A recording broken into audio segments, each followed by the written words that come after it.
Okay, what's all the hype? What's all this talk about? It's a showdown that's been brewing for years, and 2022 is increasingly looking like the year that the war everyone has feared will finally happen. The United States versus Iran. How did the Shout out to the infographic store. Gotta always like the page. I've been here too many times to not like them. Some pretty good information, usually pretty accurate. So shout out to them. Let's go.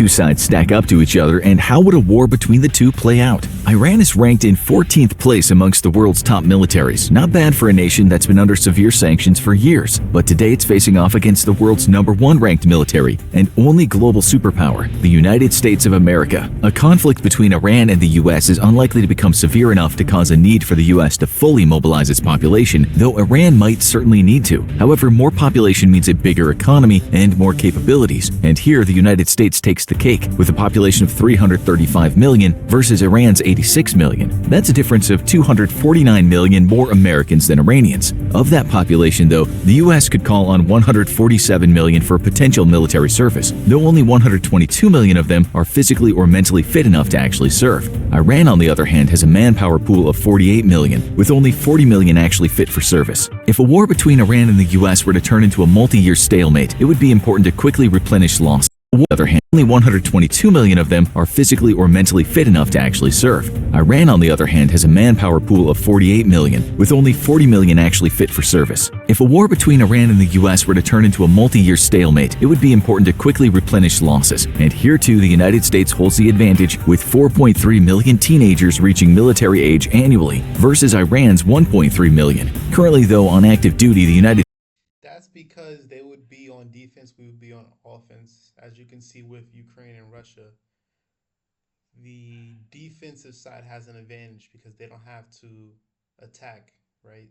Defense is easier than offense in war.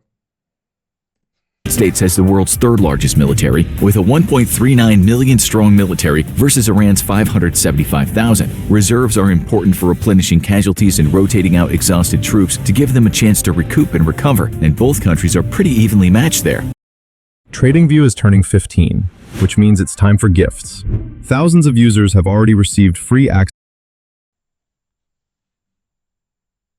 With the US having a reservist force of 442,000 versus Iran's 350,000. Iran enjoys such large amounts of reservists thanks to the fact that its military service is compulsory for all males upon reaching adulthood. This means that the Iranian active duty military is largely made up of conscripts, with few professional volunteer soldiers. These conscripts are typically drafted at age 19 and made to serve 2 years, though few receive much useful military training during that time. Most Iranian soldiers rarely ever fire their weapons and have to work with equipment that's mostly from the first half of the Cold War. This is in sharp contrast with the US military, which maintains an aggressive year-round training cycle. Training is frequently punctuated with small-scale exercises and occasionally with larger multi-unit exercises. The US Navy's RIMPAC exercise, for example, is a massive event that takes place every 2 years and involves the military forces of over 24 partner nations across the Pacific Rim. Not only do conscripts traditionally perform very poorly against professional all-volunteer forces, but Iran's conscripts undergo very little useful training and would be completely overwhelmed against America's professionally trained warfighters. A military is only as good as the equipment it can afford, and war is a costly affair. Iran has an annual budget of $5 billion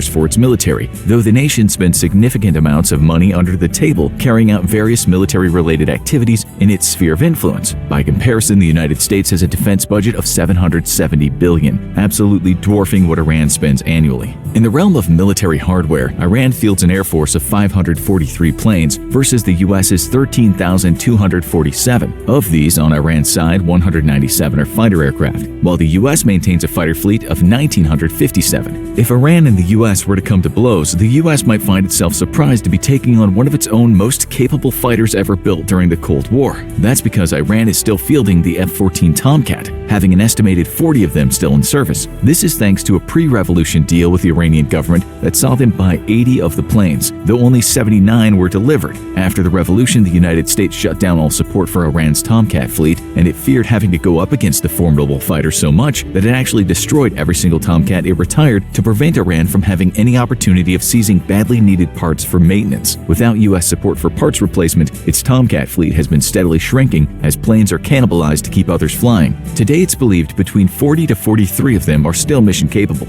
with 20 fully mission capable and 20 only partially mission capable. The rest of Iran's air fleet is made up of Cold War-era MiG-29s, American F-4 Phantom IIs and F-5 Tiger II, Chinese J-7s, Mirage F-1s, Su-22s, and domestically made at HESA Kosar and HESA Saeke. The latter are only available in very low numbers and are both light attack jets, widely considered to be very inefficient machines. In a ground attack role, Iran is forced to use multi-role planes such as the Su-22 and domestically modified F-5E, known as the HESA Azarash. Both planes are only suited for small-scale strike missions, and with a lack of targeting pods are incapable of precision strikes. Iran's fighter fleet is largely non-modern, though some of their planes have received fourth-generation avionics. However, so many different aircraft models are a nightmare to conduct maintenance on, so it's unlikely many of these planes are actually operationally ready, and even less likely they would remain so during high-tempo combat operations. Such a diverse and mixed air fleet drives up both maintenance costs and time, and can make sourcing replacement parts a nightmare.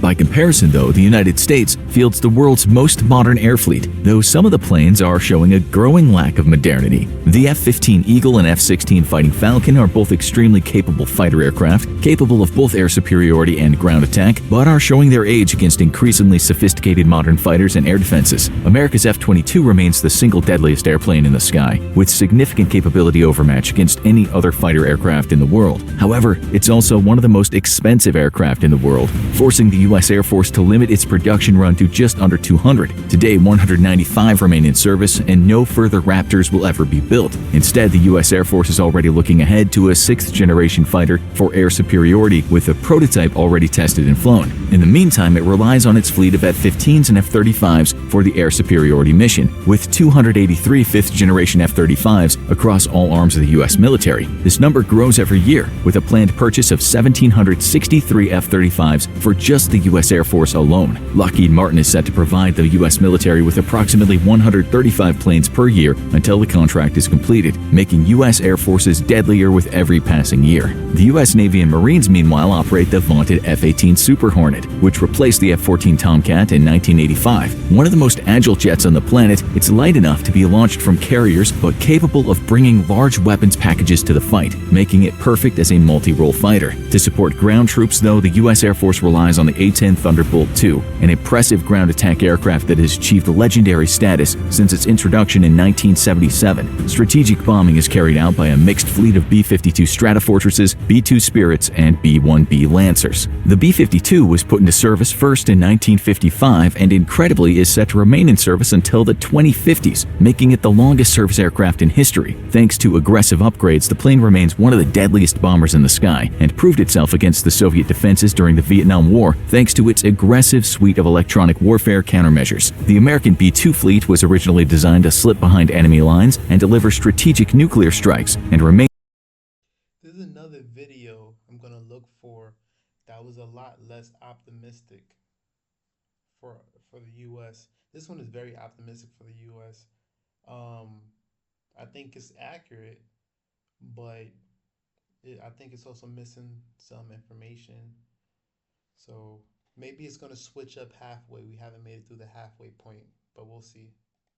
The world's only stealth bomber. An upgrade after the fall of the Soviet Union saw it geared for more conventional combat, and now is tasked with slipping through the densest enemy air defenses and eliminating high-value targets. The B-1B Lancer is a much faster strategic bomber that has less endurance than the B-52, but can fly at supersonic speeds to deliver bombs quickly where they're needed the most. America's overwhelming advantage in attack aircraft places Iranian ground forces at serious risk. Unlike powers like China and Russia, U.S. aircraft are largely multi-role capable, and its pilots trained in both air superiority and ground attack missions. This gives the United States a significant advantage over any competitor, and an edge that only makes a war an increasingly bad proposition for Iran. To fend off the mighty U.S. Air Force, Iran relies not on air superiority fighters, but on a robust layer of ground-based air defenses. At the outermost layer are Iran's longest-range air defenses, the Bavar 373, which is a reverse-engineered Russian S-300. It also has a few S-300 batteries courtesy of Russia, who deliver delivered them in 2015 after Iran joined the JCPOA nuclear deal. With a range of 155 miles, these present a significant threat to fourth-generation aircraft, but F-35s equipped with glide bombs or even B-52s using standoff attack munitions could easily overwhelm and destroy these batteries on their radar.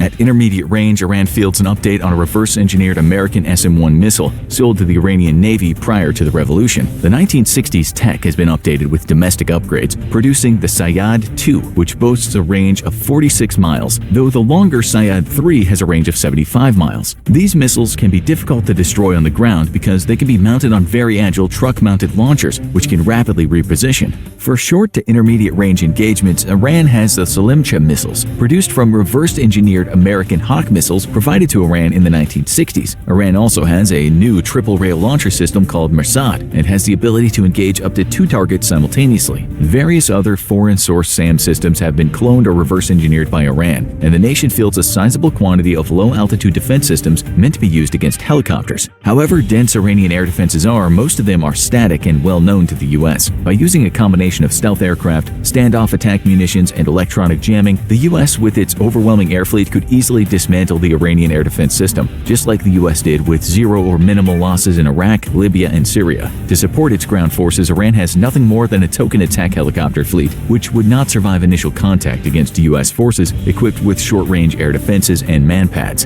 The U.S., on the other hand, has the world's largest attack helicopter fleet, made up of 910 helicopters, including the Apache and Super Cobra used by the American Marine Corps. These attack helicopters are both heavily armored and can provide flexible close-air support, as well as engage in reconnaissance and hunter-killer missions. The Apache, in particular, is an incredibly robust aircraft, with only a single Apache lost to heavy anti-aircraft fire during an ambush by Iraq's military at Najaf. However, the 32 Apaches were forced to retreat and unable to carry out their deep attack mission behind enemy lines, which is their primary purpose. This has prompted the need by the U.S. Army to replace its aging Apaches with more capable variants who can survive modern combat. In a conflict between Iran and the U.S., tanks will largely be the dominant weapon of choice, thanks to a largely flat, open terrain of the country. Iran brings 2,831 tanks to fight, while the United States has the world's second-largest fleet at 6,612. Iran's tanks, however, are mostly Cold War relics, though it does field capable T-72s upgraded with modern armor, sensor, and cannons. However, Iran's tanks are largely considered to be inferior to any Western model, let alone the vaunted American Abrams. An effort to build a next-generation domestic tank failed in the late 2010s and was likely just a big publicity ploy to get Russia to lower its asking price for supplying the country with tanks. The Zulfikar series of domestically made tanks suffer from weapons embargoes, leaving Iran incapable of equipping them with truly modern systems. The United States' own Abrams have been continuously upgraded since their introduction to the U.S. Armed Forces. Currently, the Abrams tank fleet is being upgraded to System Enhancement Program version 4, which finally brings a third-generation thermal imager to the Abrams tank, a key weakness plaguing American tanks for years. Trophy anti-missile defense systems have also started to be integrated into American tanks, using radar and explosive charges to defeat enemy anti-tank missiles. To see why this has become so critically important, one only need to look at the performance of Russian armor in Ukraine today, with Ukraine forces killing hundreds of modern Russian tanks with anti-tank missiles. With each upgrade, though, the Abrams tank is becoming heavier and heavier, a serious problem for the tank fleet, as it's now feared the tank might be too heavy to cross some bridges. Greater weight also means more fuel expenditure, lowering its already short combat range between 93 and 124 miles in cross-country conditions. However, American Abrams would prove absolutely lethal to Iran's own tank fleets, and their improved protection against RPGs and IEDs means that they'll even be more survivable in urban environments, where most of the fighting will likely end up taking place. Armored personnel carriers are important for helping support one's infantry and protecting them in a deadly modern battlefield. The United States can boast total mechanized capabilities for its infantry, while Iran struggles to do the same. The U.S. fields a fleet of over 45,000 armored vehicles versus Iran's 7,600. Again, Iran's armored vehicles are early Russian or late Soviet models, and severely lacking in modernity upgrades thanks to budget limitations and sanctions. American Bradleys, meanwhile, are capable of engaging other lightly armored vehicles and even taking out tanks thanks to 2 anti-tank missiles on each vehicle. Both Iran and the U.S. have comparable amounts of artillery, with the U.S. fielding 1,498 self-propelled artillery and 1,339 towed artillery such as howitzers. Iran, meanwhile, has 1,030 self-propelled artillery and 2,108 towed artillery pieces. The similarity in capabilities here is because the United States traditionally relies on much more flexible and accurate air assets for fire support. TradingView is turning 15, which means it's time for gifts. Thousands of users have already received free access. Even though its artillery corps are significantly more capable than Iran's own, thanks to the use of smart munitions. New guided projectiles have actually earned American artillery a world record for distance, firing a shell 43 miles and hitting a practice target with pinpoint accuracy. However, even Iran's dumb artillery is a significant threat to both vehicles and personnel, and the large numbers of artillery available to Iran should not be ignored in a potential conflict scenario. Of course, thanks to air dominance, Iranian artillery batteries would be decidedly non-survivable assets in combat. Multiple rocket projectors or rocket artillery can be devastating when used against infantry. By firing significant numbers of rockets in short succession, MLRS rocket systems deny infantry a chance to get to cover the way tube artillery and its far slower rate of fire does. The US employs 1,366 MLRS, while Iran has 2,485, again mostly Russian or Soviet-made. For all the incompetence of Russia's modern military forces, the Ukrainian conflict shows that even basic MLRS systems are devastating when used in large numbers. This too is a threat that shouldn't be discarded, but unlikely to be very survivable against the US's air fleets. Naval operations will be an important part of a war between Iran and the US. At sea, the US fields navy made up of 484 vessels versus Iran's 142. However, most of Iran's navy is made up of smaller patrol boats. The US meanwhile operates 11 supercarriers, each carrying 4 squadrons of attack aircraft and various special mission aircraft such as tankers, electronic warfare platforms, and airborne radar. The US also has a fleet of 9 smaller carriers meant to support amphibious operations, equipped with helicopters and the U.S. Marines variant of the F-35, capable of vertical landing.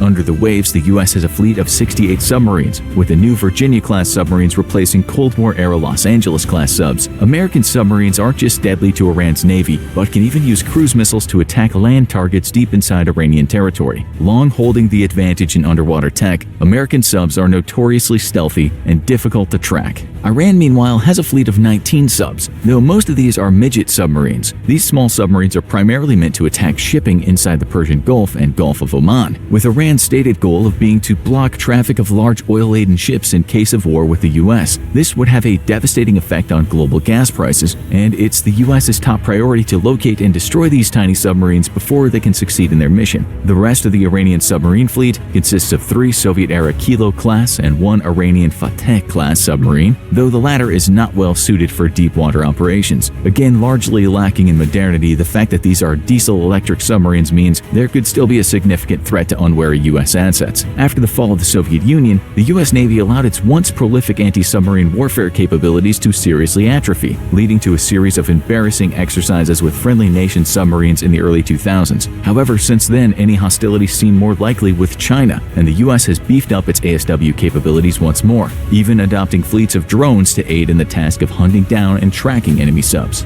Killing a major American ship with an older and less technologically advanced sub is not impossible for Iran, but very difficult and extremely unlikely to happen more than once. Iran's surface fleet has only about 9 major combatants in the form of corvettes and frigates, the rest being fast attack boats and patrol boats. Iran's surface combatants would face 92 American destroyers and 22 corvettes, though likely it would be carrier-based aircraft who would destroy Iran's surface fleet before it can take much action against American ships. However, smaller patrol and torpedo boats could prove more difficult to target, and if employed in swarm tactics, could end up at least causing significant damage to large U.S. ships. The advantage is clearly on the U.S. side in almost every single category, with U.S. forces fielding far more capable equipment and having better trained troops. So, how would a war with Iran play out? A real war would be unlikely to include ground forces, as the U.S. would be very reluctant to get dragged into yet a third ground war in the Middle East. However, if removal of the regime was necessary for some reason, the U.S. would have to commit ground forces in the effort. First, American carrier-based aircraft, supported by the Air Force strike aircraft flying from nearby friendly airfields in Saudi Arabia, would launch a massive air assault against the nation. No doubt, Iran would immediately or even preemptively launch a large ballistic missile attack against these airfields and even U.S. vessels, but thanks to robust air defenses and the assistance of Saudi defenses, few of these missiles would cause significant damage. Iran has proven in multiple missile attacks against Israeli targets that its targeting capabilities are spotty spotty at best, further reducing the threat posed by ballistic missiles. American Wild Weasel aircraft would first engage enemy air defenses, destroying either missile platforms themselves or their supporting radar. More mobile, shorter-range air defenses might threaten some U.S. aircraft, but it's unlikely that Iran would down a significant amount of U.S. planes. Traditionally, the U.S. is extremely good at neutralizing air defense networks, and while some air defenses may be mobile, their radars rarely ever are. Without radar, most air defense assets are practically useless. Iran could rely on actual anti-air artillery left over from the Cold War, but with U.S. planes flying so high, this is unlikely to achieve any results. Next, American planes would pummel missile sites, command and control nodes, logistics hubs, and even troop barracks, bringing devastation across the country from the air. Strikes would also take place against port facilities and major surface warships, while under the waves, U.S. attack submarines in cooperation with ASW aircraft work to pinpoint Iran's submarine fleet and neutralize it.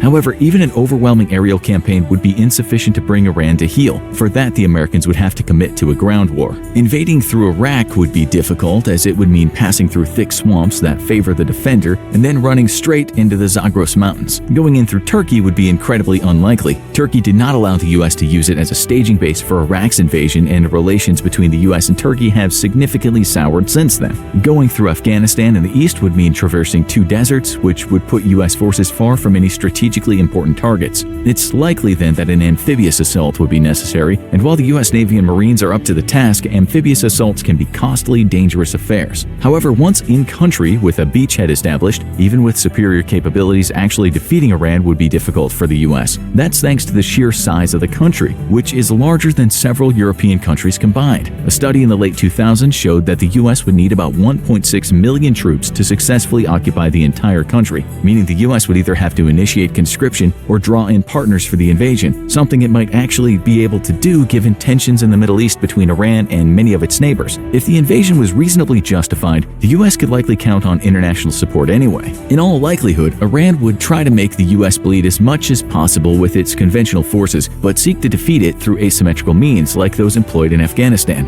Intelligence shows that today Iran is attempting to infiltrate a network of agents into the U.S. to target political figures such as former Secretary of State Mike Pompeo, who's now under guard 24/7. By turning to terrorist group allies, Iran could turn America's invasion into a second Afghanistan, and the U.S. public has little stomach for yet another two-decade war. However, the U.S. might be able to count on the Iranian people themselves to help them overthrow the current regime, especially if it keeps civilian casualties to a minimum. Many people in Iran are tired of living under sanctions and under the thumb of an oppressive Tehran regime, and it's likely that the U.S. would be welcomed as liberators across much of Iran. In this regard, Iran is different from either Iraq or Afghanistan, and a lack of popular support could hinder Iran's ability to launch a successful asymmetrical campaign against U.S. forces. Now go check out Iran versus Saudi Arabia. Who would win? Or click this other video instead.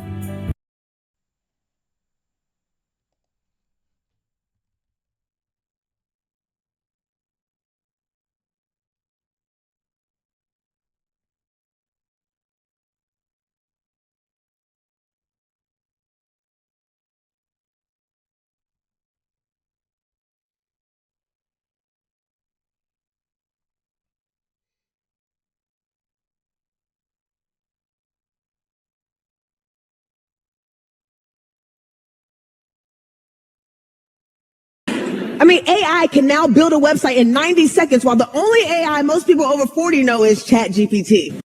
All right, guys, we've got yet another heavy hitter guest and first-time guest on the show. Professor Zhang, he is the star of the popular YouTube channel Predictive History. He uses game theory to analyze past, current, and to predict future geopolitical events. And he joins us now. Professor, great to have you. Good to see you, sir.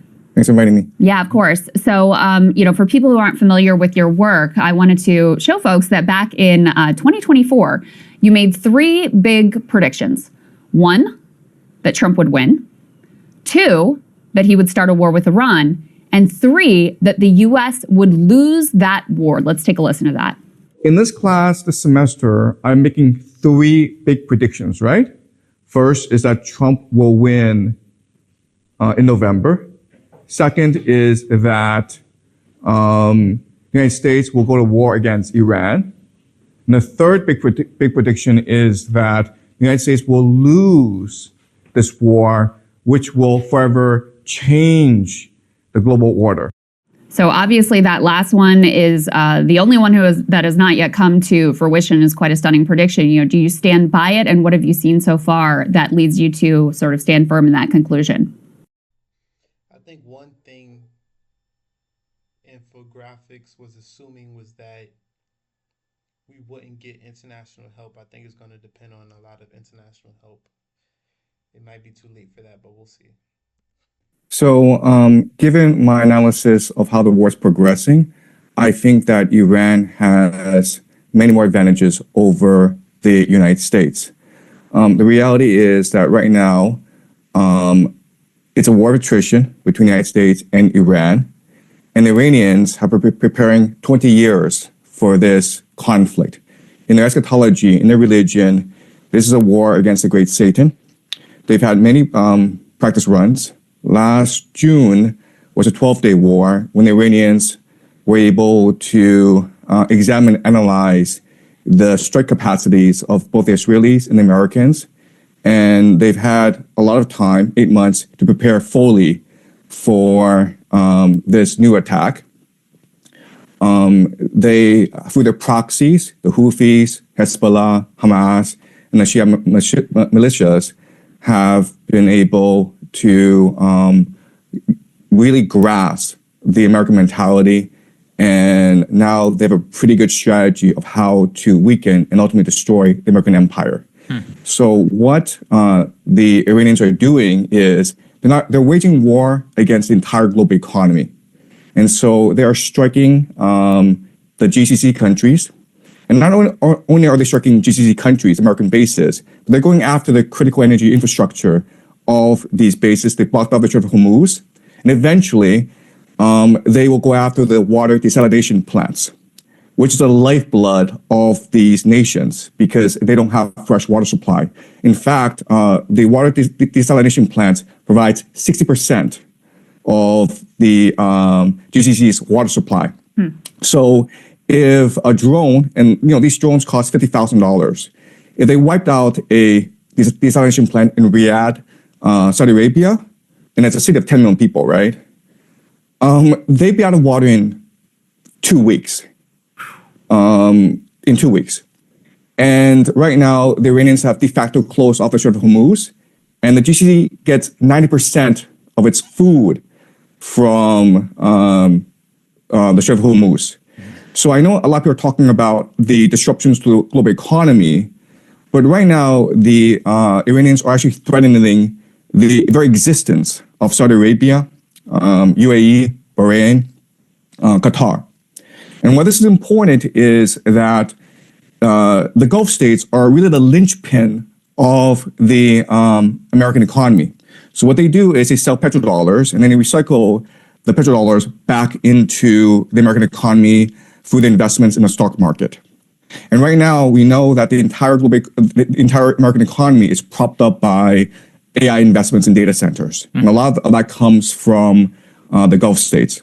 So if the Gulf states are no longer able to sell oil, and they're no longer able to finance AI, this AI bubble in the United States, then this AI bubble will burst, and with it will burst as well as the entire American economy, which is really a financial Ponzi scheme. Right. So that's a dire situation that the Americans are facing right now.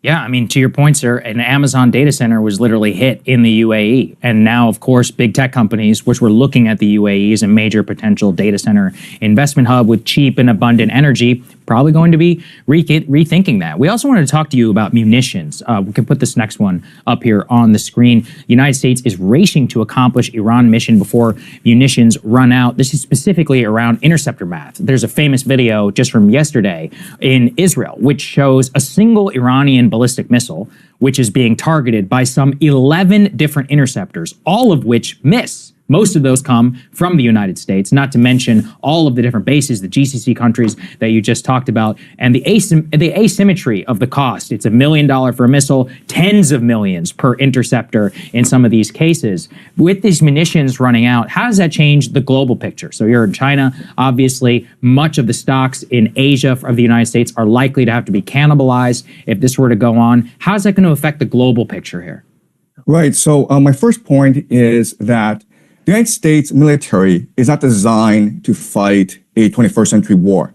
Remember, the military-industrial complex came to being after World War II, and it was designed to fight the Cold War.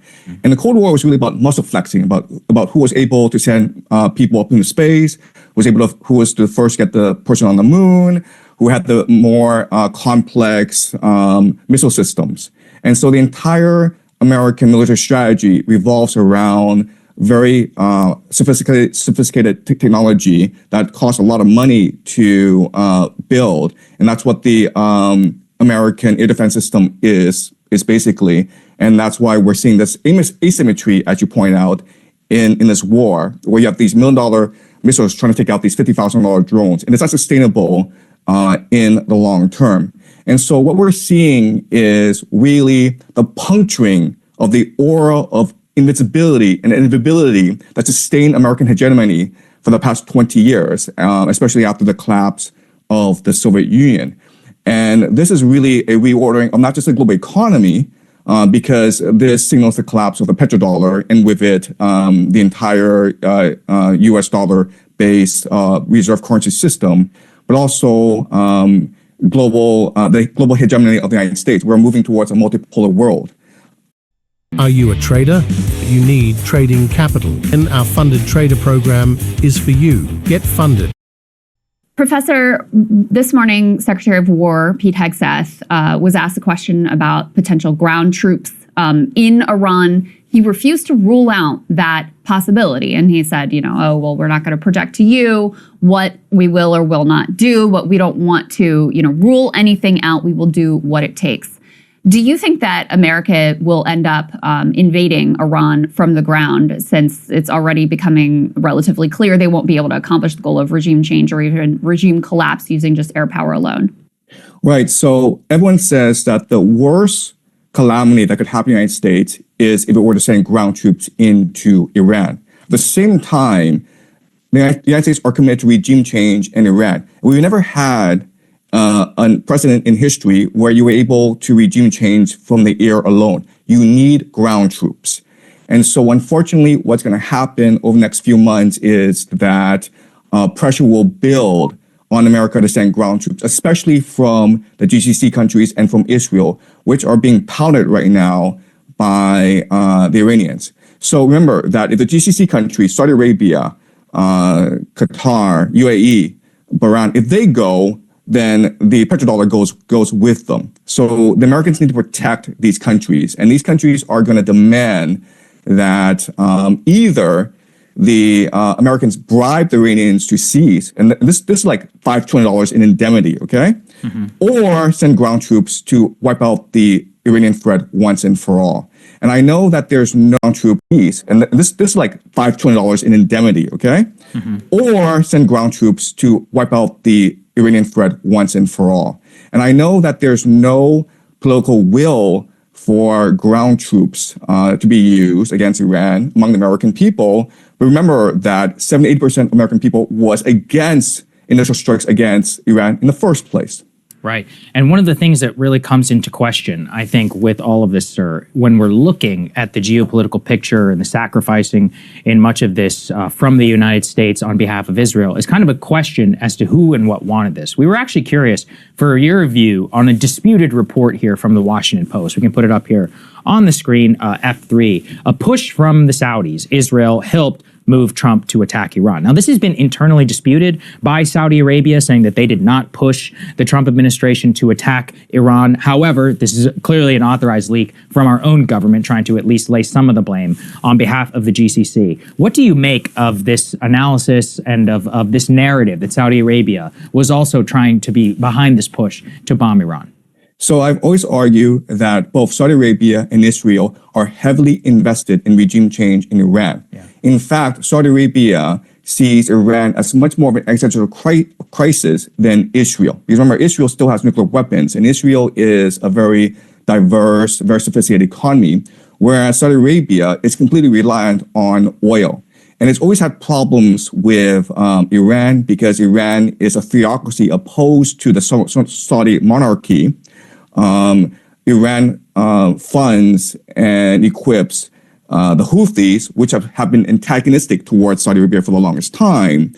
And right now, the Saudi economy is suffering. It's been trying to pivot towards more of a tourist economy. That's why they brought in Ronaldo. That's why they're switching to e-gaming. That's why they're building something called a line, NEOM. And all these things are not working out.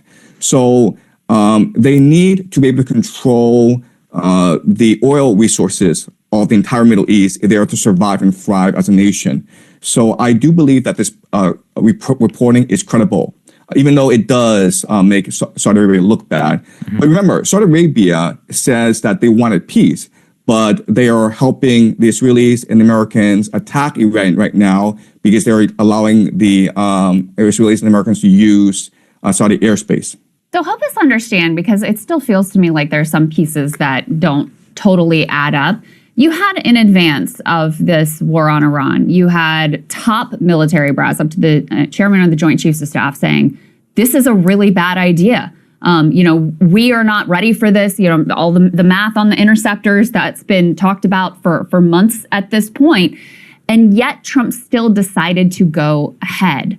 What is the calculus that he was making here that led him to take what, already appears to be catastrophic actions?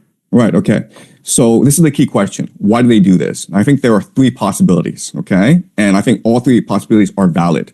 The first is the idea of hubris. If you look at history, this is how empires behave.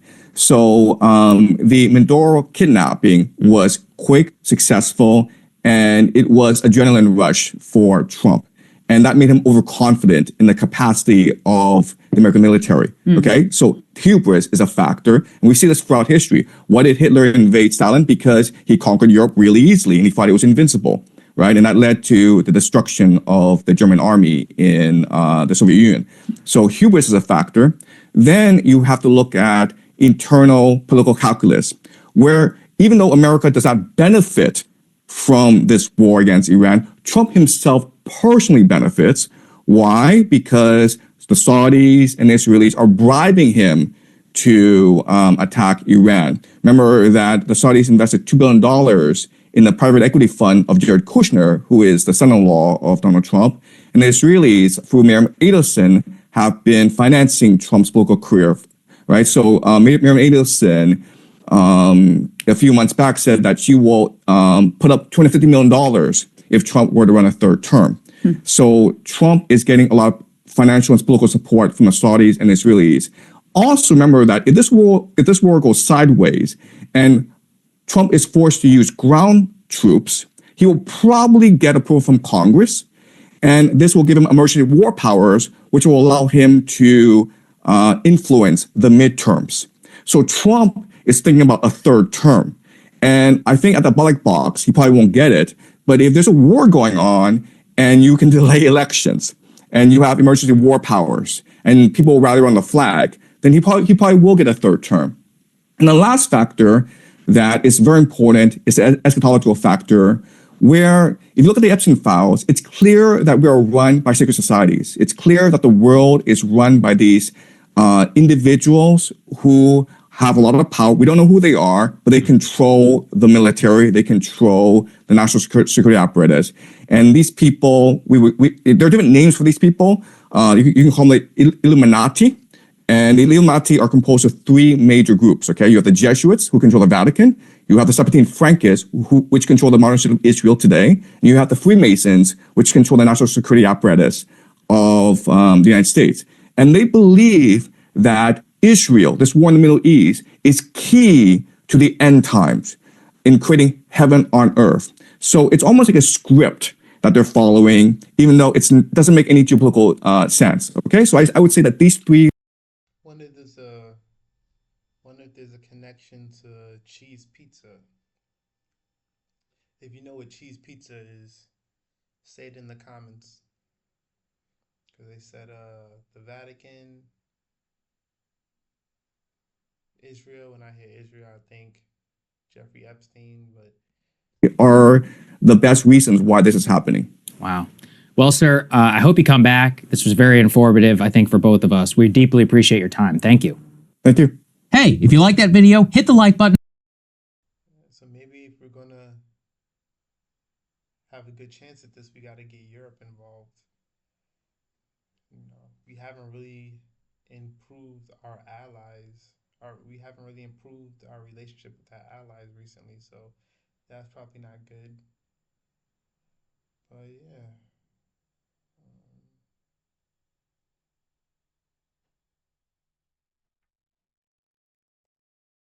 all right, like and subscribe.